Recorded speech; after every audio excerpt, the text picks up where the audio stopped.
Hello everyone, welcome to Vedantu Malayalam channel. എല്ലാവർക്കും വേദാന്തു മലയാളം ചാനലിലേക്ക് സ്വാഗതം. ഇറ്റ്സ് മീ ലെർണിംഗ് ഡിവിസി ഓഫ് ഫിസിക്സ് മാസ്റ്റർ ടീച്ചർ. അപ്പോൾ മക്കളെ വളരെ വളരെ ഇമ്പോർട്ടന്റ് ആയിട്ടുള്ള ഒരു കാര്യമാണ് അല്ലേ, നീറ്റ് ആസ്പിറൻസിന് വേണ്ടിയിട്ടുള്ള ഒരു ഡെഡിക്കേറ്റഡ് വീഡിയോ ആണ്. സോ നിങ്ങൾക്കറിയാം 5 മാസം എന്ന് പറയുമ്പോൾ ഒരു 4.5 അല്ലേ, അല്ലെങ്കിൽ നമുക്ക് മിനിമം ഒരു 4 എന്ന് പറയാം അല്ലെ. 4 months ആണ് ഇനി നമുക്ക് ബാക്കിയുള്ളത്. ഈ 4 മാസത്തിൽ നമ്മൾ എന്തൊക്കെ ചെയ്യണം, എങ്ങനെയൊക്കെ പ്രിപ്പയർ ചെയ്യണം, എന്തൊക്കെ പ്രിപ്പറേഷൻ സ്ട്രാറ്റജീസ് ആണ് ഞാൻ ഇൻക്ലൂഡ് ചെയ്യേണ്ടത്, എന്താ പറയാ, എവിടെ നിന്ന് ഞാൻ തുടങ്ങണം, എവിടെ ഞാൻ ഒരു ഡൈവേർഷൻ എടുക്കണം, എവിടെയാണ് ഞാൻ എൻ്റെ വീക്ക് പോയിന്റ്സ് മനസ്സിലാക്കേണ്ടത്, ഏത് പോയിന്റ് മുതലാണ് ഞാൻ വീക്ക് ആയിട്ടുള്ള എൻ്റെ ടോപ്പിക്സിൽ ഞാൻ കൂടുതൽ ഫോക്കസ് കൊടുക്കേണ്ടത്, ഇതെല്ലാം കൺഫ്യൂഷൻ ആണ്. ഞാൻ എന്ത് ചെയ്യണം എന്ന് ആലോചിച്ച് ടെൻഷൻ അടിച്ചിരിക്കുന്ന എല്ലാ മക്കൾക്കും വേണ്ടിയിട്ടുള്ള ഒരു വീഡിയോ ആണ്. സോ ബിഫോർ ദാറ്റ് ലൈക്ക് ചെയ്യുക, ഷെയർ ചെയ്യുക, സബ്സ്ക്രൈബ് ചെയ്യുക, ദെൻ നേരെ വീഡിയോയിലോട്ട് നമുക്ക് കിടക്കാം. ഓക്കെ, അപ്പോൾ നിങ്ങളുടെ കൂടെ പഠിച്ചുകൊണ്ടിരിക്കുന്ന നീറ്റിന് വേണ്ടി പ്രിപ്പയർ ചെയ്യുന്ന എല്ലാ സ്റ്റുഡൻസിനും ഈ ഒരു വീഡിയോ ഒക്കെ ഷെയർ ചെയ്ത് കൊടുക്കുക കേട്ടോ. യെസ്, അപ്പം ഫസ്റ്റ് ഓഫ് ഓൾ എനിക്ക് പറയാനുള്ള ഒരു കാര്യം എന്ന് പറഞ്ഞിട്ടുണ്ടെങ്കിൽ നമ്മുടെ എക്സാം ഇത്തവണ ഭയങ്കരമായിട്ട് ഒരു കോമ്പറ്റീഷൻ ക്രിയേറ്റ് ചെയ്യാനുള്ള ചാൻസ് ഉണ്ട്. കാരണം നമ്പർ ഓഫ് സ്റ്റുഡൻസ് ഇൻക്രീസ് ചെയ്യുന്നതനുസരിച്ചിട്ട് തന്നെ ഡെഫിനറ്റ്ലി നമുക്ക് അത്രത്തോളം ഇമ്പാക്റ്റ് ഉണ്ടായിരിക്കും. ഓക്കെ അല്ലേ? ആൻഡ് അതിന് വേണ്ടിയിട്ട് നമ്മൾ ഒരുപാട് ടെൻഷൻ അടിച്ചു, അല്ലെങ്കിൽ ഒരുപാട് സ്ട്രെസ്ഡ് ആയിപ്പോയി, ഇതുകൊണ്ടൊന്നും അതിനൊന്നും കിട്ടാൻ പോകുന്നില്ല. നമ്മൾ എന്ത് ചെയ്യണം, നമ്മുടെ പ്രിപ്പറേഷൻസ് ഒക്കെ കുറച്ചും കൂടെ ഡെപ്തിൽ കൊണ്ടുവരണം, കുറച്ചും കൂടെ നമ്മൾ ടൈം ഇൻവെസ്റ്റ് ചെയ്യണം. നീറ്റ് 2024 ഫസ്റ്റ് അറ്റംപ്റ്റിൽ തന്നെ കിട്ടണം എന്ന് ആഗ്രഹിച്ചിരിക്കുന്നവരാണെന്നുണ്ടെങ്കിൽ നിങ്ങൾ കുറച്ച് റുട്ടീൻസ് നിങ്ങളുടെ ഡെയിലി ലൈഫിൽ കൊണ്ടുവരേണ്ടതുണ്ട്. അതൊക്കെ ആയിരിക്കും നമ്മൾ കൊണ്ടുവരിക. ആൻഡ് അതിൽ നിന്നും നിങ്ങൾ നിങ്ങളുടെ ഓവർ തിങ്കിങ് ആയിക്കോട്ടെ, അതേപോലെ ടെൻഷൻ ആയിക്കോട്ടെ, ഇതെല്ലാം മാറ്റി വെക്കാം കേട്ടോ. ഇതൊന്നും നമുക്ക് ഇനി കുറച്ച് നാളത്തേക്ക്, ഇനിയുള്ള നമ്മുടെ ഈ 4 മാസത്തിലേക്ക് നമുക്ക് ആവശ്യമേ ഇല്ല. നമുക്കിനി എന്താ വേണ്ടത്? യെസ്, നമുക്ക് ജസ്റ്റ് ഫോക്കസ് മാത്രമാണ് വേണ്ടത്. നമുക്ക് എന്താണോ പഠിക്കാനുള്ളത്, നമുക്ക് എവിടെയാണോ എത്തിച്ചേരേണ്ടത്, അവിടേക്ക് മാത്രമായിരിക്കണം നമ്മുടെ എന്താ പറയുക, നമ്മുടെ കണ്ണുകൾ പോകേണ്ടത്. ഓക്കെ, സോ യെസ്, അപ്പൊ എന്തായാലും നമ്മൾ ഓവർ തിങ്കിങ്, ടെൻഷൻ, എന്നെ കൊണ്ട് സാധിക്കുമോ, എന്നെ പോലെ പഠിച്ചുകൊണ്ടിരിക്കുന്ന ഒരുപാട് കുട്ടികളുണ്ടല്ലോ, അവർക്കൊന്നും കിട്ടുന്നില്ലല്ലോ, അങ്ങനെയാണെന്നുണ്ടെങ്കിൽ എനിക്ക് കിട്ടും, അവരുടെ അതേ പൊട്ടൻഷ്യൽ എനിക്കുള്ളൂ. എടാ, ഇതൊന്നും അല്ല ഇവിടെ നമുക്ക് റിസൾട്ട് ഉണ്ടാക്കി തരുന്നത്. നിങ്ങൾ എത്രത്തോളം ഹാർഡ് വർക്ക് ചെയ്തു. ഓക്കെ, നിങ്ങളുടെ പൊട്ടൻഷ്യലും അവരുടെ പൊട്ടൻഷ്യലും ഡിഫറെന്റ് ആയിരിക്കും, പക്ഷെ അവരെ പോലെ തന്നെയാണോ നിങ്ങളുടെ പ്രിപ്പറേഷനും? അവരെക്കാട്ടിലും ഒരു പടി മുന്നിലാണോ നിങ്ങളുടെ പ്രിപ്പറേഷൻ? അവരെക്കാട്ടിലും പുറകിലാണോ നിങ്ങളുടെ പ്രിപ്പറേഷൻ? ഇതെല്ലാം ഇവാലുവേറ്റ് ചെയ്യുക, പ്രോപ്പർ ആയിട്ട് ഒരു ടൈം ടേബിൾ ഉണ്ടാക്കുക. എനിക്ക് ഫസ്റ്റ് തന്നെ നിങ്ങളോട് റിക്വസ്റ്റ് ചെയ്യാനുള്ള ഒരു കാര്യമാണ്, അറ്റ്ലീസ്റ്റ് ഫ്രം ടുഡേ ഓൺവേർഡ്സ് നിങ്ങൾ എന്ത് ചെയ്യണം, നിങ്ങൾ ഈ പറഞ്ഞതുപോലെ തന്നെ ടൈം ടേബിൾ സെറ്റ് ചെയ്യുക. ഓക്കെ അല്ലടാ? കാരണം +1 ടോപ്പിക് ഉണ്ട്, +2 ടോപ്പിക് ഉണ്ട് അല്ലേ? അപ്പം ഓൾറെഡി നിങ്ങൾ എന്താ പറയുക, +1 ടോപ്പിക്സ് ഒക്കെ മറന്നു കാണും. അപ്പം അതൊക്കെ റിവൈസ് ചെയ്യണം. സോ അത് നിങ്ങൾ ഇതിന്റെ കൂടെ ബാലൻസ് ചെയ്ത് പോയാൽ മാത്രമാണ് എന്ത് ചെയ്യത്തുള്ളൂടാ, നല്ല മാർക്ക് കിട്ടത്തുള്ളൂ. കാരണം +1 വെയിറ്റേജ് കുറവ്, നീറ്റിന് +1 അധികം ചോദിക്കത്തില്ല, അങ്ങനെയൊന്നും ഇല്ല കേട്ടോ. നമുക്ക് വേണമെങ്കിൽ ഏറെക്കുറെ പറയാം, നമുക്ക് കുറച്ചും കൂടെ ചോദ്യങ്ങൾ ചോദിച്ച് കണ്ടു വന്നിട്ടുള്ളത് വോളിയം 2 നിന്നാണ്. എങ്കിൽ പോലും നമുക്ക് ഒഴിവാക്കാനായിട്ട് ഏതെങ്കിലും ഒരു ചാപ്റ്ററോ അല്ലെങ്കിൽ ഒഴിവാക്കാവുന്ന ഒരു സെക്ഷനോ ഇല്ല. എല്ലാം നമ്മൾ എന്ത് ചെയ്യണം, A to Z കവർ ചെയ്തിട്ടുണ്ടെങ്കിൽ മാത്രമേ നമുക്ക് സ്കോർ ചെയ്യാനായിട്ട് പറ്റുള്ളൂ കേട്ടോ. ആൻഡ് നമുക്കറിയാലോടാ, ഭയങ്കരമായിട്ട് എന്താ പറയുക, കോമ്പറ്റീഷൻ കൂടിക്കൊണ്ടിരിക്കുകയാണ് ഈ ഒരു മേഖലയിലോട്ട്. സോ തീർച്ചയായിട്ടും നിങ്ങളുടെ പ്രിപ്പറേഷൻസ്, നിങ്ങളുടെ പോയിന്റ് എവിടേക്കായിരിക്കണോടാ? യെസ്, എനിക്ക് എന്ത് നേടണം എന്നുള്ളതിലോട്ടായിരിക്കണം. ആ നേടാൻ വേണ്ടി ഞാൻ എന്തൊക്കെ ചെയ്യണം? Okay, so yes, first of all നമുക്കറിയാം ഇതൊക്കെയും, അതായത് നമ്മൾ പറഞ്ഞത് നമ്മുടെ പൊട്ടൻഷ്യൽ ഡിഫറെന്റ് ആണ്. എനിക്ക് പ്രിപ്പറേഷൻ, എനിക്കിപ്പം എന്താ പറയുക, നമ്മുടെ ഡെയിലി ഞാൻ ഓരോ ടെസ്റ്റുകൾ ചെയ്യുമ്പോൾ പോലും, അറ്റൻഡ് ചെയ്യുമ്പോൾ പോലും എനിക്ക് നന്നായിട്ട് പെർഫോം ചെയ്യാൻ പറ്റുന്നില്ല. ഇതൊന്നും അല്ല. ഓക്കെ, നിങ്ങൾ ഹാർഡ് വർക്ക് ചെയ്യാൻ റെഡിയാണോ? നിങ്ങൾ ഡെഡിക്കേറ്റഡ് ആണോ? നിങ്ങൾക്ക് സെൽഫ് ഡിസിപ്ലിൻ ഉണ്ടോ? ഇത് മൂന്നും ഉണ്ടെങ്കിലാണ് നിങ്ങൾക്ക് നീറ്റ് 2024 കിട്ടും. ഓക്കെ, ഡെയിലി നിങ്ങൾ ഒരു മിനിമം അവേഴ്സ് നീറ്റിന് വേണ്ടി ഡെഡിക്കേറ്റഡ് ആയിട്ട് മാറ്റി വെക്കണം. സ്പെഷ്യലി എനിക്ക് റിപ്പീറ്റേഴ്സിനോട് പറയാനുള്ള ഒരു കാര്യം എന്ന് പറഞ്ഞിട്ടുണ്ടെങ്കിൽ, നിങ്ങൾ ഓൾറെഡി പഠിച്ചു കഴിഞ്ഞു എന്നുള്ളൊരു മനസ്സിൽ നിങ്ങളുടെ ഒരു തോന്നലുണ്ടായിരിക്കും, പക്ഷെ മക്കളെ മറന്നുപോകും. ഡെയിലി റെഗുലർ ആയിട്ട് നമ്മൾ റിവൈസ് ചെയ്യുന്നില്ലെങ്കിൽ ഈ പറഞ്ഞ എല്ലാ സാധനങ്ങളും നമ്മൾ മറന്നുപോകും കേട്ടോ. അങ്ങനെ മറന്നു പോകുന്ന ഒരു സാഹചര്യം വരരുത്. അതിന് വേണ്ടിയിട്ടാണ് പ്രത്യേകം ഞാൻ ഈ ഒരു എന്താ പോയിന്റ് എടുത്ത് റിപ്പീറ്റേഴ്സിനോട് പറയുന്നത്. കാരണം +2 പഠിച്ചുകൊണ്ടിരിക്കുന്ന സ്റ്റുഡൻസിനെ സംബന്ധിച്ചിടത്തോളം അവർ ഫുള്ളി പാക്ഡ് ആണ്. കാരണം ബോർഡ്സിനുള്ളത് പഠിക്കണം. ആൻഡ് അലോങ് വിത്ത് ദാറ്റ് കുറച്ച് സമയം നീറ്റിന് കിട്ടുന്നുള്ളൂ. അതൊരു ക്വാളിറ്റി ടൈം തന്നെയാണ്, കുറച്ച് സമയമല്ലേ കിട്ടുന്നുള്ളൂ. അതുകൊണ്ട് ആ സമയത്ത് ഞാൻ കൂടുതൽ കോൺസെൻട്രേഷൻ വേണം എന്ന് വിചാരിച്ചിട്ടായിരിക്കും അവർ പഠിക്കുന്നത്. അതേപോലെ പഠിക്കുന്ന കുട്ടികളോടാണ് നിങ്ങൾ എന്നോ പഠിച്ചു തീർന്നതാണല്ലോ എന്ന് വിചാരിച്ചിട്ട് നിങ്ങൾ കോമ്പീറ്റ് ചെയ്യാൻ പോകുന്നത്. സോ റിപ്പീറ്റേഴ്സിനോടുള്ള എൻ്റെ മറുപടി എന്ന് പറഞ്ഞിട്ടുണ്ടെങ്കിൽ, ശ്രദ്ധിക്കുക, ഇത്തവണ വളരെ ടാലന്റഡ് ആയിട്ടുള്ള, വളരെയധികം ഹാർഡ് വർക്ക് ചെയ്യുന്ന സ്റ്റുഡൻസ് ആയിരിക്കും നിങ്ങളുടെ കൂടെ കോമ്പീറ്റ് ചെയ്യാൻ പോകുന്നത്. ആൻഡ് ഓൾസോ നീറ്റിന്റെ സിലബസ് റെഡ്യൂസ് ആയിട്ടുണ്ട്. ദാറ്റ് മീൻസ് അവർക്ക് കൂടുതൽ സമയം, കൂടുതൽ ടോപ്പിക്കിൽ, ഓക്കെ, റിപ്പീറ്റേഴ്സും അതേപോലെ തന്നെ ഇപ്പം +2 പഠിച്ചുകൊണ്ടിരിക്കുന്നവരും തമ്മിൽ വരുന്ന മേജർ ഡിഫറൻസ് അതാണ് കേട്ടോ. കാരണം റിപ്പീറ്റേഴ്സിനെ സംബന്ധിച്ചിടത്തോളം സമയം ഒരുപാടുണ്ട്, ആ സിലബസ് കംപ്ലീറ്റ് ചെയ്യാനുള്ള സമയമുണ്ട്. അതുകൊണ്ടാണ് ആ ഒരു പ്രോബബിലിറ്റി, അല്ലെങ്കിൽ ആ ഒരു റേഷ്യോ മാറ്റം വരുന്നത്. റിപ്പീറ്റേഴ്സിന് കൂടുതലും നീറ്റ് കിട്ടുന്നതിനുള്ള ആ ഒരു ചേഞ്ച് വരുന്നത് അവിടെയാണ്, കൂടുതൽ സമയം കിട്ടുന്നുണ്ട്. അതേസമയം ഇത്തവണ നമുക്കറിയാം +2 സിലബസ്, അല്ലെങ്കിൽ നമ്മുടെ ഇത്തവണത്തെ നീറ്റിന്റെ സിലബസ് റെഡ്യൂസ് ആയതുകൊണ്ട് തന്നെ കുട്ടികൾക്ക് ഓരോ ടോപ്പിക്കിലും പഠിക്കാനായിട്ടുള്ള സമയം, ഓക്കെ, ഓരോ എന്താ പറയുക ചാപ്റ്ററിനും കൂടുതൽ ടൈം ഇൻവെസ്റ്റ് ചെയ്യാനായിട്ട് വീക്ക് പോയിന്റ്സിൽ ഒന്നും കൂടെ സ്ട്രോങ് ആകാനായിട്ടുള്ള പോസിബിലിറ്റീസ് കൂടുതലാണ്. ഓക്കെ അല്ലടാ, പോസിബിലിറ്റീസ് കൂടുതലാണ്. അതുകൊണ്ടാണ് പറയുന്നത് റിപ്പീറ്റേഴ്സ് പ്ലീസ് ഇത്തവണ നിങ്ങൾക്ക് കിട്ടണമെങ്കിൽ നിങ്ങൾ അവരെക്കാൾ നന്നായി പഠിച്ചിരിക്കണം, അവരെക്കാൾ കൂടുതൽ റിവൈസ് ചെയ്തിരിക്കണം കേട്ടോ. ഓക്കെ, കാരണം ഇത്തവണ എന്തായാലും നമുക്കറിയാം ഫസ്റ്റ് അറ്റംപ്റ്റിൽ +2 പഠിച്ചുകൊണ്ടിരിക്കുമ്പം തന്നെ നീറ്റ് കിട്ടാൻ സാധ്യത അല്ലെങ്കിൽ നീറ്റിന് അർഹത നേടുക എന്ന് പറയുന്നതിന്റെ റേഷ്യോ വളരെ കൂടാനുള്ള സാധ്യതകളുണ്ട്. കാരണം നമ്മുടെ സിലബസ് റെഡ്യൂസ് ആയിട്ടുണ്ട്. നമ്മുടെ പിൽക്കാലത്ത് നമ്മുടെ സ്റ്റാറ്റിസ്റ്റിക്സ് നോക്കുകയാണെന്നുണ്ടെങ്കിലും നമുക്ക് സമയം കിട്ടിയിട്ടുണ്ടോ, ലൈക്ക് ഫോർ കൊറോണയുടെ ടൈമിൽ നീറ്റ് നടന്നപ്പോഴും എന്താ സംഭവിച്ചത്, കൂടുതൽ പെർസെൻറ്റേജ് നമുക്ക് കാണാനായിട്ട് സാധിച്ചു, ഒരു പെർസെൻറ്റേജ് വാരിയേഷൻ നമുക്ക് കാണാനായിട്ട് പറ്റി. +2 അത്തവണ കഴിഞ്ഞ ഒരുപാട് കുട്ടികൾക്ക് നീറ്റിന് അറ്റൻഡ് ചെയ്യാനായിട്ട് അല്ലെങ്കിൽ നീറ്റിന് അർഹത നേടി എന്നുള്ളതാണ് ഹൈലൈറ്റ് ചെയ്ത് എടുത്ത് പറയേണ്ട ഒരു കാര്യം. So repeaters beware. Okay, yes, അപ്പൊ നമ്മൾ അടുത്ത പോയിന്റിലോട്ട് പോവാണ്. ഈ ഒരു ആൻസർ എനിക്ക് എന്തായാലും നിങ്ങൾ കമന്റ് ബോക്സിൽ തന്നേ പറ്റത്തുള്ളൂടാ. നിങ്ങൾക്ക് നിങ്ങളുടെ പ്രിപ്പറേഷൻ ഇപ്പം നിങ്ങളുടെ ബാധിക്കുന്ന കാര്യങ്ങൾ എന്താണ്? മോട്ടിവേഷൻ ഇല്ലാഞ്ഞിട്ടാണോ, ഡിസ്ട്രാക്ഷൻസ് ആണോ, അല്ലെങ്കിൽ നിങ്ങളുടെ എന്ത് റീസൺ ആണോ ആ റീസൺ നിങ്ങളൊന്ന് മെൻഷൻ ചെയ്യുക. ഞങ്ങളെ കൊണ്ടാവുന്ന രീതിയിൽ നിങ്ങളെ മോട്ടിവേറ്റ് ചെയ്യാനും നിങ്ങൾക്ക് കൂടുതൽ ഗൈഡൻസ് തരാനും ഞങ്ങൾക്ക് സാധിക്കും. സോ അതുകൊണ്ടാണ് പറയുന്നത് മക്കളെ, തീർച്ചയായിട്ടും എന്താ ചെയ്യേണ്ടത്, യെസ്, നിങ്ങളുടെ പ്രിപ്പറേഷൻസ് എന്തുകൊണ്ടാണ് ഇപ്പം നല്ല രീതിയിൽ പോകാത്തത്, എന്താണ് നിങ്ങളുടെ മേജർ ആയിട്ടുള്ള പ്രശ്നം, അത് ജസ്റ്റ് ഒന്ന് കമന്റ് ബോക്സിൽ ഒന്ന് മെൻഷൻ ചെയ്യാം കേട്ടോ. Okay, yes, and next one is രണ്ടാമത്തെ ഏറ്റവും ഇമ്പോർട്ടന്റ് ആയിട്ടുള്ള ഒരു കാര്യം. ഓക്കെ, നമ്മൾ തിരിച്ചറിഞ്ഞു എന്തുകൊണ്ടാണ് എനിക്ക് പ്രിപ്പയർ ചെയ്യാനായിട്ട് നല്ല രീതിയിൽ പ്രിപ്പയർ ചെയ്യാൻ പറ്റാത്തത്. അതിനുള്ള റീസൺ നമുക്ക് ഓൾറെഡി കിട്ടി. The second thing is B selective instead of collective. അതായത് നിങ്ങൾ ഫസ്റ്റ് പഠിക്കേണ്ടത് എല്ലാവർക്കും അറിയാം അല്ലെ, എല്ലാവർക്കും അറിയുന്ന ഒരു സത്യമാണ് NCERT ബേസ്ഡ് ആയിട്ടുള്ള ക്വസ്റ്റ്യൻസ് ആണ് നമുക്ക് വരുന്നത് അല്ലെ. NCERT ബേസ്ഡ് ആണ്, നിങ്ങൾ പഠിക്കേണ്ടത് NCERT ആണ്. ഓക്കെ അല്ലെ, NCERT ആണ്, ലൈൻ ബൈ ലൈൻ നിങ്ങൾ പഠിക്കേണ്ടത് NCERT ആണ്. ആൻഡ് ഓൾസോ ഗൈസ്, നിങ്ങൾക്ക് NCERT line by line explanation എല്ലാ ചാപ്റ്റേഴ്സിന് ഫിസിക്സ്, കെമിസ്ട്രി, ബയോ നമ്മുടെ ചാനലിൽ അവൈലബിൾ ആണ് കേട്ടോ. സോ നിങ്ങൾക്ക് വേണമെങ്കിൽ ഓരോരോ ചാപ്റ്റേഴ്സ് നിങ്ങൾക്ക് നമ്മുടെ ചാനലിൽ സെർച്ച് ചെയ്ത് നോക്കാം. ഡെഫിനറ്റ്ലി നിങ്ങൾക്ക് റിസൾട്ട് കിട്ടും. ആൻഡ് നമ്മൾ ഓരോ ചാപ്റ്റേഴ്സ് ഇനി അപ്കമിങ് ചാപ്റ്റേഴ്സ് നമ്മൾ എടുത്തുകൊണ്ടിരിക്കുകയാണ്. ഡെഫിനറ്റ്ലി നിങ്ങൾക്ക് എന്താ പറയുക, ജനുവരിയോട് കൂടെ നമ്മുടെ NCERT ലൈൻ ബൈ ലൈൻ എക്സ്പ്ലനേഷൻസും ഫിനിഷ് ആവും കേട്ടോ. ഓക്കെ, സോ നമ്മൾ നേരത്തെ പറഞ്ഞതുപോലെ തന്നെ NCERT ആണ് നിങ്ങൾ പഠിക്കേണ്ട ബുക്ക് NCERT ആണ്. പക്ഷെ നമുക്കറിയാം, നമുക്ക് ഈ ചോദ്യങ്ങളെ നേരിടണമെങ്കിൽ അതിനെ നമ്മൾ എപ്പോഴെങ്കിലും ഒന്ന് പരിചയപ്പെട്ടിട്ടുണ്ടായിരിക്കണം അല്ലെ. നമുക്ക് ഇത് എന്ത് ടൈപ്പ് ആണ് എന്ന് അറിയണമെങ്കിൽ അയാളെ നമ്മൾ പരിചയപ്പെടണം അല്ലെ. നമ്മൾ ആദ്യം ഫസ്റ്റ് ടൈം കാണുമ്പോൾ നമുക്ക് അയാൾ എന്താണെന്ന് അറിയില്ല. അയാളോട് നമ്മൾ സംസാരിച്ച് അല്ലെങ്കിൽ അയാളോട് നമ്മൾ ഇന്ററാക്ട് ചെയ്യുമ്പോഴാണ് അയാൾ എന്താണെന്ന് മനസ്സിലാവുള്ളൂ. എക്സാക്ട്ലി ദ സെയിം ക്വസ്റ്റ്യൻസ് എങ്ങനെ അറ്റൻഡ് ചെയ്യാൻ പറ്റുക, എങ്ങനെയാണ് ഫിസിക്സിലെ ന്യൂമറിക്കൽസ് അറ്റൻഡ് ചെയ്യാൻ പറ്റുക, അറ്റൻഡ് ചെയ്ത് നോക്കണം. ആ ഒരു വ്യക്തിയെ നിങ്ങൾ പരിചയപ്പെട്ടിട്ടുണ്ടെങ്കിൽ മാത്രമേ നിങ്ങൾക്ക് അതിനുള്ള സാധിക്കുകയുള്ളൂ. സോ ഡെഫിനറ്റ്ലി എന്താ ചെയ്യേണ്ടതാ, യെസ്, നിങ്ങൾ മാക്സിമം നിങ്ങൾ NCERT എന്ന് പറയുന്ന ബുക്ക് പഠിക്കുക. അതിനുശേഷം പ്രോബ്ലംസിന് വേണ്ടിയിട്ട് നിങ്ങൾ അത്യാവശ്യം നല്ല ബുക്കുകൾ, അതിന്റെ ആ റെഫറൻസ് നിങ്ങൾക്ക് ഏതൊക്കെ ബുക്കുകളാണ് ഏറ്റവും ബെസ്റ്റ് എന്നുള്ളത് നിങ്ങൾക്ക് അറിയണമെങ്കിൽ കമന്റ് ബോക്സിൽ മെൻഷൻ ചെയ്യുക. ബുക്കിന്റെ വീഡിയോ ആയിട്ട് ഞാൻ വരുന്നതായിരിക്കും കേട്ടോ.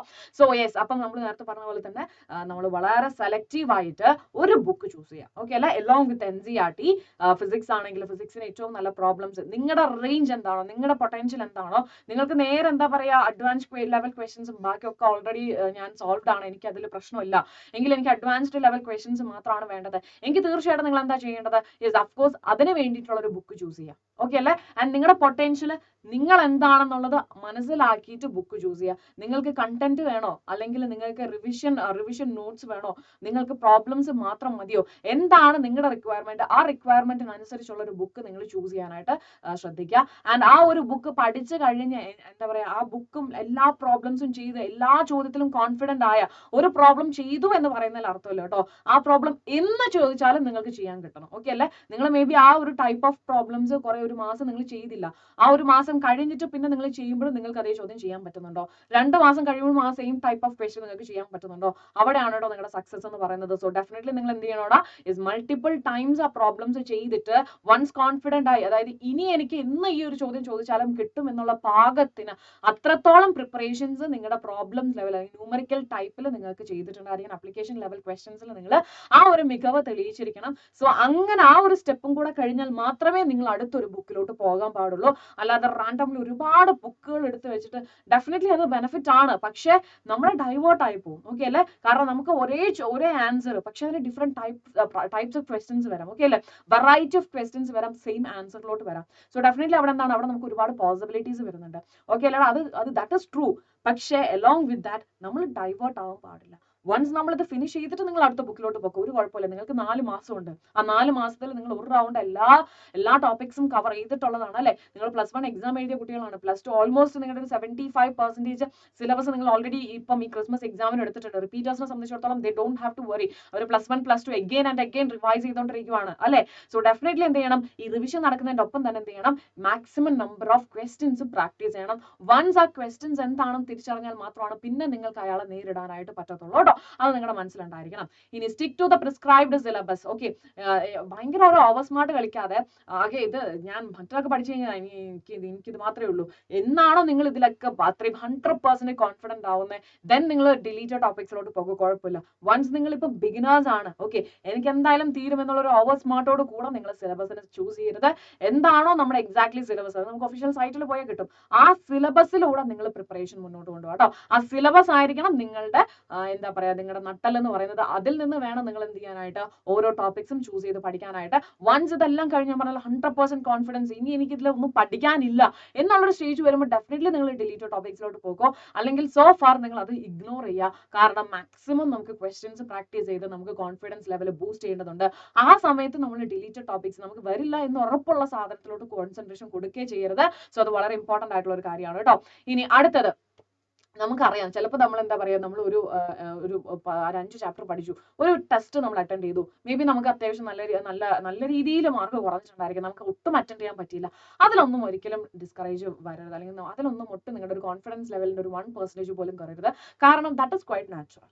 ഓക്കെ അല്ലെ. നമുക്ക് എല്ലാ ടോപ്പിക്സും എല്ലാ ഏരിയാസും നമുക്ക് ഒരുപോലെ ആയിരിക്കുമല്ല.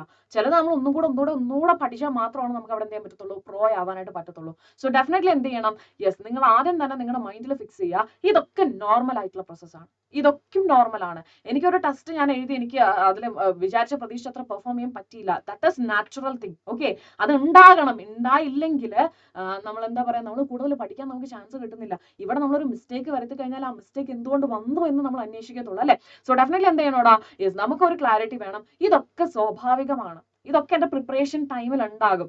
വൺസ് എന്റെ പ്രിപ്പറേഷൻ എല്ലാം കഴിഞ്ഞ് ഞാൻ ഓൾമോസ്റ്റ് എന്താ പറയുക ഒരു സാച്ചുറേഷൻ സ്റ്റേജിൽ എത്തുന്നു, ഇനി എന്നെ കൊണ്ടൊന്നും എന്താ പറയാ ഇത് ആഡ് ചെയ്യാൻ പറ്റത്തില്ല, അത്രയും ഞാൻ എത്തിച്ചിട്ടുണ്ട് എങ്കിൽ നിങ്ങൾ ചെയ്തു നോക്കുക. അവിടെയും നിങ്ങൾ ഫെയിൽ ആവുന്നുണ്ടെങ്കിൽ ഒന്നും കൂടെ പ്രാക്ടീസ് ചെയ്ത് നോക്കുക, സെയിം ക്വസ്റ്റ്യൻസ് പ്രാക്ടീസ് ചെയ്ത് നോക്കുക. കാരണം കോൺസെപ്റ്റ് ക്ലിയർ ആണ് അല്ലെ, തിയറി നിങ്ങൾ നന്നായി പഠിച്ചു, അതേ ടൈപ്പ് ക്വസ്റ്റ്യൻസ് നിങ്ങൾ ചെയ്ത് നോക്കിയിട്ടുണ്ട്, പിന്നെയും തെറ്റുന്നുണ്ടെങ്കിൽ നിങ്ങൾക്ക് ആ ക്വസ്റ്റ്യനിൽ കോൺഫിഡൻസ് ഇല്ലാത്തതാണ് അല്ലെ. നമ്മൾ മൾട്ടിപ്പിൾ വെറൈറ്റീസ് ഓഫ് ക്വസ്റ്റ്യൻസ് ചെയ്യുന്നതിന്റെ ഇടയിൽ നമുക്ക് ആ ഒരു എന്താ പറയാ ഒരു ടച്ച് വിട്ടു പോയെന്നേ ഉള്ളൂ. വീണ്ടും റിപ്പീറ്റഡ് ആയിട്ട് ചെയ്യുക. ഓക്കെ അല്ലെ, full length question papers solve ചെയ്യുക. ഇതൊക്കെ ചെയ്യുമ്പോഴാണ് നമുക്ക് ആ കോൺഫിഡൻസ് ലെവലും അതേപോലെ തന്നെ കാര്യങ്ങളും വരത്തുള്ളൂ. അതുവരെ നമുക്ക് ഒരു നെഗറ്റീവ് അപ്രോച്ച് ആയിരിക്കും. പക്ഷെ നമ്മൾ ആ നെഗറ്റീവ് അപ്രോച്ച് മാറ്റണം. കാരണം നമുക്ക് 4 മാസമുണ്ട്, നമുക്ക് പഠിക്കാനുള്ള മനസ്സുണ്ട്, ഹാർഡ് വർക്ക് ചെയ്യാനുള്ള മനസ്സുണ്ട്, ഡെഡിക്കേറ്റഡ് ആയിട്ടുള്ള ഒരു മനസ്സുണ്ട്, ആൻഡ് നമ്മൾ ഒരു ടൈം ടേബിൾ ഉണ്ടാക്കി അതിൽ തന്നെ സ്റ്റിക്ക് ചെയ്ത് പഠിക്കാനുള്ള ആ ഒരു എനർജി ഞങ്ങളുടെ കയ്യിലുണ്ട്. ദെൻ തീർച്ചയായിട്ടും നീറ്റ് 2024 നിങ്ങളുടെയാണ്, നിങ്ങളുടെ മാത്രമാണ്. Okay, yes, and also follow learn practice test method. Okay, പഠിക്കുക, പ്രാക്ടീസ് ചെയ്യുക, then go for a test. Okay അല്ലടാ, അല്ലാതെ പകുതി പഠിച്ചിട്ട് ഒരു ക്വസ്റ്റ്യൻ പോലും പ്രാക്ടീസ് ചെയ്യാതെ നേരെ പോയി ടെസ്റ്റ് ചെയ്യരുത്. ഓക്കെ അല്ലെ, നേരെ പോയിട്ട് ടെസ്റ്റ് അറ്റൻഡ് ചെയ്തിട്ടുണ്ടെങ്കിൽ 0 ആയിരിക്കും നിങ്ങൾക്ക് കിട്ടാൻ പോകുന്ന റിസൾട്ട്. ആദ്യം പഠിക്കുക, പ്രോപ്പർ ആയിട്ട് പഠിക്കുക, ദെൻ നല്ല രീതിയിൽ പ്രാക്ടീസ് ചെയ്യുക. കാരണം എത്ര നമ്പർ ഓഫ് ക്വസ്റ്റ്യൻസ് ചെയ്യുന്നു അത്രയും നമുക്ക് എന്താ പറയുക, അത്രയും ടൈപ്പ് ഓഫ് ക്വസ്റ്റ്യൻസ് നമുക്ക് നേരിടാനുള്ള കപ്പാസിറ്റി കൂടുക. ഓക്കെ അല്ലെ. സോ ആ ഒരു പ്രാക്ടീസ് എന്ന് പറയുന്നതാണ് ഏറ്റവും ഇമ്പോർട്ടന്റ് ആയിട്ടുള്ള ഒരു സോൺ. വൺസ് നമ്മൾ പഠിച്ചു കഴിഞ്ഞിട്ടുണ്ടെങ്കിൽ അത് നമ്മൾ ഇവിടെ അപ്ലൈ ചെയ്തിട്ടില്ലെങ്കിൽ ഈ പഠിച്ചതുകൊണ്ട് പ്രത്യേകിച്ച് പ്രയോജനം ഒന്നും ഉണ്ടാവില്ല. കാരണം ഈ പഠിച്ചത് നമുക്ക് പ്രത്യേകിച്ച് നേരിട്ടുള്ള ചോദ്യങ്ങൾ വളരെ കുറച്ച് വരത്തുള്ളൂ. ഓക്കെ, ഈ പഠിച്ചത് വെച്ചിട്ട് നിങ്ങൾക്ക് ഇത്രയും ചെയ്യാൻ പറ്റുള്ളൂ. പക്ഷേ ഈ പഠിച്ചത് പ്രാക്ടീസ് ചെയ്തിട്ടുണ്ടെങ്കിൽ നിങ്ങൾക്ക് ഇത്രയും ചെയ്യാൻ പറ്റും. ആൻഡ് അതിനെ ടെസ്റ്റ് ചെയ്തിട്ടുണ്ടെങ്കിൽ നിങ്ങൾ ഫുൾ ഓൺ കോൺഫിഡൻസിലാണ്. സോ ഈ ഒരു മെത്തേഡ് വേണം ഫോളോ ചെയ്യാനായിട്ട്. വൺസ് പഠിച്ചു കഴിഞ്ഞിട്ട് പ്രാക്ടീസ് ചെയ്ത് കഴിഞ്ഞതിന് ശേഷം മാത്രം ടെസ്റ്റ് അറ്റൻഡ് ചെയ്യുക. That is more important in NEET exam. Okay അല്ലേ. ആൻഡ് യെസ്, എപ്പോഴാണ് കിടക്കുന്നത്, എപ്പോഴാണ് എണീക്കുന്നത്, ഈ ഒരു ടൈം നിങ്ങൾ ഫിക്സ് ചെയ്തിട്ടുണ്ടായിരിക്കണം. ആൻഡ് ഓൾസോ നിങ്ങൾക്കറിയാം നിങ്ങളുടെ എക്സാം എപ്പോഴാണ് നടക്കാൻ പോകുന്നത്. സോ ആ ഒരു ടൈമിൽ നിങ്ങൾ എന്ത് ചെയ്യണം, റെഗുലർ ആയിട്ട് എക്സാംസ് ഇങ്ങനെ അറ്റൻഡ് ചെയ്തുകൊണ്ടിരിക്കണം. കാരണം നമുക്ക് യൂഷ്വലി ഉറക്കം വരുന്നൊരു സമയമാണ് അത് അല്ലേ. യെസ്, അപ്പോൾ നമുക്ക് എന്തായാലും ഈ ഉച്ച കഴിഞ്ഞുള്ള സമയം എന്നൊക്കെ പറഞ്ഞിട്ടുണ്ടെങ്കിൽ കുറച്ച് ഉറക്കമൊക്കെ വരും, ഭയങ്കര ഒരു മടിയൊക്കെ വരും. സോ ആ സമയത്ത് വേണം നമ്മൾ കൂടുതലും question papers, full length question papers practice ചെയ്യാൻ. കാരണം നമുക്ക് ആ ഒരു എനർജി ലെവൽ മെയിൻറ്റെയിൻ ചെയ്യുക, ആ ഒരു സമയത്ത് ഫോക്കസ് എന്താ പറയുക പക്കായിട്ട് ഉണ്ടാവണം എന്നുണ്ടെങ്കിൽ തീർച്ചയായിട്ടും എന്തുണ്ടായിരിക്കണം, ആ ടൈമിൽ നമ്മൾ ഇതേ സംഭവം പ്രോസസ് ചെയ്തിട്ടുണ്ടായിരിക്കണം. ഓക്കെ അല്ലേ. വൺസ് വൺസ് അത് പ്രോസസ്ഡ് ആണെങ്കിൽ ബ്രെയിൻ സെറ്റ് ആണ്, ആ സമയമാകുമ്പോൾ ഞാൻ ഉണർന്നിരിക്കും എന്ന് നമ്മളെ തന്നെ റിമൈൻഡ് ചെയ്യും. ഓക്കെ അല്ലടാ? ആൻഡ് ബെഡ് ടൈം അത് നമ്മൾ ഫിക്സ് ചെയ്തേ പറ്റുള്ളൂ. എപ്പോൾ കിടക്കണം, എപ്പോൾ എണീക്കണം, എനിക്ക് ഏറ്റവും ഫേവറബിൾ ആയിട്ടുള്ള സമയം എന്താണ്. ചിലപ്പോൾ നിങ്ങളുടെ ഫ്രണ്ട്സിന് ഏർലി മോർണിംഗ് ഇരുന്ന് പഠിച്ചാലേ തലേ കയറത്തുള്ളൂ. പക്ഷെ നിങ്ങൾക്ക് ചിലപ്പോൾ രാത്രി ഇരുന്ന് പഠിച്ചാൽ നല്ലപോലെ മനസ്സിലാവും. എന്ന് കരുതി അവൻ അങ്ങനെ പഠിക്കുന്നതെന്ന് വെച്ച് നിങ്ങൾ അത് ഫോളോ ചെയ്യണമെന്നില്ല. നിങ്ങൾക്ക് ഏതാണോ കംഫർട്ട്, ഓക്കെ, നിങ്ങൾക്ക് ഏതാണോ സെറ്റ് ആവുന്നത് അത് നിങ്ങൾ റെഗുലർ ആയിട്ട് കൊണ്ടുപോകുക. ആൻഡ് അതായിരിക്കും നിങ്ങളുടെ ഏറ്റവും എഫക്റ്റീവ് ആയിട്ടുള്ള ഒരു സമയം എന്ന് പറയുന്നത്. നിങ്ങൾക്ക് ഏതാണോ കംഫർട്ടബിൾ, നിങ്ങൾ ഇത്രയും കാലമായിട്ട് പഠിക്കുന്ന കുട്ടികളാണ്. രാത്രി പഠിക്കുമ്പോഴാണോ രാവിലെ പഠിക്കുമ്പോഴാണോ നിങ്ങൾക്ക് ഏറ്റവും കൂടുതൽ നന്നായി മനസ്സിലാക്കാൻ പറ്റുന്നത്, എപ്പോഴാണെങ്കിൽ കൂടുതൽ ഉറക്കം വരുന്നത്, ഞാനൊരു ഏർലി ബേർഡ് ആണോ അതോ ഞാൻ നൈറ്റ് ബേർഡ് ആണോ എന്താണോ എന്നുള്ളത് ജസ്റ്റ് ഫിക്സ് ചെയ്യുക. വൺസ് അത് ഫിക്സ് ആയിട്ട് അത് നിങ്ങൾ ഇനി മുതൽ എന്ത് ചെയ്യുക, നിങ്ങളുടെ സ്കെഡ്യൂളിൽ മാറ്റം വരുത്തിയിട്ട് ചെയ്യാനായിട്ട് ശ്രദ്ധിക്കുക കേട്ടോ. അല്ലെങ്കിൽ നമുക്ക് പണി പാളും, എക്സാമിന്റെ ടൈമിൽ പണി പാളും. And full length question papers ഒക്കെ നിങ്ങൾ എപ്പോൾ സോൾവ് ചെയ്യണം, ഇത് നമ്മുടെ ആ ഒരു എക്സാം ടൈമിൽ റിപ്പീറ്റഡ് ആയിട്ട് അറ്റ്ലീസ്റ്റ് നിങ്ങളുടെ മാർച്ചിലെ ബോർഡ് എക്സാം കഴിയുമ്പോഴെങ്കിലും നിങ്ങൾ പ്രാക്ടീസ് സെഷൻസ് തുടങ്ങാം കേട്ടോ. കാരണം അപ്പോഴത്തേനും നിങ്ങളുടെ സിലബസ് ഓൾമോസ്റ്റ് കംപ്ലീറ്റ് ആവും. ആൻഡ് ഓൾസോ നിങ്ങൾ ഇപ്പം തന്നെ നിങ്ങൾ +1 ഇതിന്റെ കൂടെ തന്നെ നിങ്ങൾ പാച്ചപ്പ് ചെയ്ത് പോവുക. ആൻഡ് ദെൻ നമ്മൾ practice questions every day, okay, on daily basis നിങ്ങൾ ഇത്രയും ഡെഡിക്കേറ്റഡ് ആയിട്ടുള്ള സമയം, ഓക്കെ, ഇത്രയും സമയം ഞാൻ എന്തായാലും നീറ്റ് ക്വസ്റ്റ്യൻസ് പ്രാക്ടീസ് ചെയ്യാൻ വേണ്ടി വെക്കും. ആ ഒരു സംഭവം നിങ്ങൾ കൊണ്ടുവരണം കേട്ടോ, ഇല്ലെങ്കിൽ മക്കളെ പണി പാടും കേട്ടല്ലോ. സോ യെസ്, അപ്പോൾ ഇത്രയും കാര്യങ്ങളാണ് എനിക്ക് പറയാനുള്ളത്. യെസ്, ഓൾസോ യെസ്, റിവൈസ് ചെയ്യുന്നത് കേട്ടോ, വളരെ വളരെ ഇമ്പോർട്ടന്റ് ആണ്. റിവിഷൻ റെഗുലർ ആയിട്ട്, ഞാൻ ഓൾറെഡി പറഞ്ഞൊരു പോയിന്റ് ആണ്, റെഗുലർ ആയിട്ട് റിവിഷൻ ചെയ്താലേ നിങ്ങൾക്ക് അത് ഓർമ്മ ഉണ്ടാകത്തുള്ളൂ. നിങ്ങളുടെ അടുത്ത് ഇപ്പൊ എന്താ പറയുക, കുറച്ച് നാൾ മുമ്പ് നടന്ന കാര്യം ചോദിച്ചിട്ടുണ്ടെങ്കിൽ നിങ്ങൾക്ക് അതിന്റെ ബ്രോക്കൺ പീസസ് ഉണ്ടാവുള്ളൂ അല്ലേ. ആൻഡ് ഒരു 1 ഇയർ മുമ്പ് നടന്നിട്ടുണ്ടെങ്കിൽ നിങ്ങൾക്ക് അത് എന്താ പറയുക, എന്തോ ഒരു എന്താ പറയുക, ഒരു മിന്നലടിച്ച പോലെ എന്തോ ഒരു ഓർമ്മ ഉണ്ടാവും. ഒരു 10 കൊല്ലം മുന്നത്തെ നിങ്ങൾക്ക് ഇപ്പോഴും ഓർമ്മ ഉണ്ടാവില്ല അല്ലെ. സോ അത് നമ്മുടെ ലൈഫിൽ നടന്ന ഒരു സ്റ്റോറി പോലും നമുക്ക് അത് ഓർത്തെടുക്കാൻ പറ്റുന്നില്ല. അപ്പൊ അങ്ങനെയാണെന്നുണ്ടെങ്കിൽ നമ്മൾ കഷ്ടപ്പെട്ട് ബുദ്ധിമുട്ടി പഠിക്കുന്ന ഒരു സാധനം ഒരു മാസം കഴിഞ്ഞിട്ടുണ്ടെങ്കിൽ മറന്നു പോകുന്നതെന്ന് പറയുന്നതിന് ബ്രെയിനിന് കുറ്റം പറയാൻ പറ്റുമോ? ഇല്ല. റെഗുലർ ആയിട്ട് നമ്മൾ എന്ത് ചെയ്യണം, ബ്രെയിനിനെ ഫീഡ് ചെയ്തുകൊണ്ടിരിക്കണം. ഇതാണ് നമ്മൾ കഴിഞ്ഞ ആഴ്ച പഠിച്ചത്, ഓക്കെ, ഇതാണ് നമ്മൾ 13-ാം തീയതി പഠിച്ചത്, ഇതാണ് നമ്മൾ 14-ാം തീയതി പഠിച്ചത്. റെഗുലർ ആയിട്ട് നിങ്ങൾ റിവൈസ് ചെയ്തുകൊണ്ടിരിക്കുക. ആൻഡ് ബ്രെയിൻ നിങ്ങൾ എക്സാമിൽ ഒരിക്കലും ചതിക്കത്തില്ല കേട്ടോ. So regular revision is very important. Every day നിങ്ങൾ അതിന് വേണ്ടിയിട്ട് ഒരു സമയം സ്പെൻഡ് ചെയ്യണം. ഏർലി മോർണിംഗ് ആയിക്കോട്ടെ, നൈറ്റ് ആയിക്കോട്ടെ, what ever it may be, just നിങ്ങൾ ആ ഒരു സമയം സ്പെൻഡ് ചെയ്തിട്ടുണ്ടായിരിക്കണം. അല്ലെങ്കിൽ ബ്രെയിൻ നമ്മൾ ചതിക്കൂടാ, നമ്മൾ മറന്നു പോകും. ഓക്കെ, നിങ്ങൾ ഇത്രയും ആലോചിച്ചാൽ മതി. നമുക്കൊരു സ്റ്റോറി ആയിട്ട് നമ്മുടെ റിയൽ ലൈഫിൽ നടന്ന കാര്യം പോലും നമുക്ക് മെമ്മറിയിൽ വെക്കാനായിട്ട് പറ്റുന്നില്ല. ഒരു ചെറിയൊരു ഡ്യൂറേഷൻ വരുമ്പോഴത്തേനും നമ്മൾ മറന്നു പോവാണ്. സോ ഡെഫിനറ്റ്ലി ഇത്രയും കഷ്ടപ്പെട്ട് ഇഷ്ടമില്ലാതെ പഠിക്കുന്ന കുറെ കാര്യങ്ങൾ തലേ കുത്തി വയ്ക്കുമ്പോൾ തീർച്ചയായിട്ടും മറക്കാനുള്ള പോസിബിലിറ്റീസ് കൂടുതലാണ് കേട്ടോ. ഓക്കെ, സോ അങ്ങനെയാണെന്നുണ്ടെങ്കിൽ നമ്മുടെ വീക്ക് ക്വിസ്, വേദാന്തുവിന്റെ വീക്ക് ക്വിസ് നമ്മുടെ എന്താ പറയുക ഡിസ്ക്രിപ്ഷൻ ബോക്സിൽ ലിങ്ക് ഉണ്ടായിരിക്കും. സോ നിങ്ങൾക്ക് നീറ്റ് ക്വസ്റ്റൻസ് ഒക്കെ പ്രാക്ടീസ് ചെയ്യണമെങ്കിൽ തീർച്ചയായിട്ടും എന്ത് ചെയ്യുക, യെസ്, ഈ ഒരു ലിങ്കിൽ നിങ്ങൾ ജസ്റ്റ് കയറി നോക്കുക, പ്രാക്ടീസ് ചെയ്യുക കേട്ടോ. ആൻഡ് ഓൾസോ നിങ്ങൾക്ക് വേണ്ട മെന്റൽ സപ്പോർട്ട്, നിങ്ങൾക്ക് വേണ്ട മോട്ടിവേഷൻസ്, നിങ്ങൾക്ക് വേണ്ട ഗൈഡൻസ്, ഇതിനൊക്കെ വേണ്ടിയിട്ട് നിങ്ങൾക്ക് എന്താണോ റിക്വയർമെന്റ് അത് കമന്റ് ബോക്സിൽ ഒന്ന് മെൻഷൻ ചെയ്യുക. ആൻഡ് നിങ്ങളുടെ ഇപ്പോഴത്തെ നിങ്ങളുടെ പ്രിപ്പറേഷനിൽ നിങ്ങൾ ഫേസ് ചെയ്യുന്ന കുറച്ച് ബുദ്ധിമുട്ടുകൾ എന്തൊക്കെയാണെന്നുള്ളത് നിങ്ങൾ മെൻഷൻ ചെയ്യുക. ഞങ്ങളെ കൊണ്ടാവുന്ന വിധം ഞങ്ങൾ അത് സോൾവ് ചെയ്യാനായിട്ട് നോക്കുന്നതായിരിക്കും. നിങ്ങൾക്ക് വേണ്ട സ്ട്രാറ്റജി സെഷൻസ് ഒക്കെ ആയിട്ട് ഞങ്ങൾ വരുന്നതായിരിക്കും.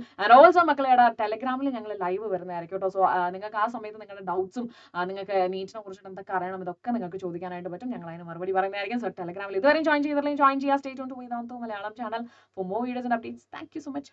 Bye bye.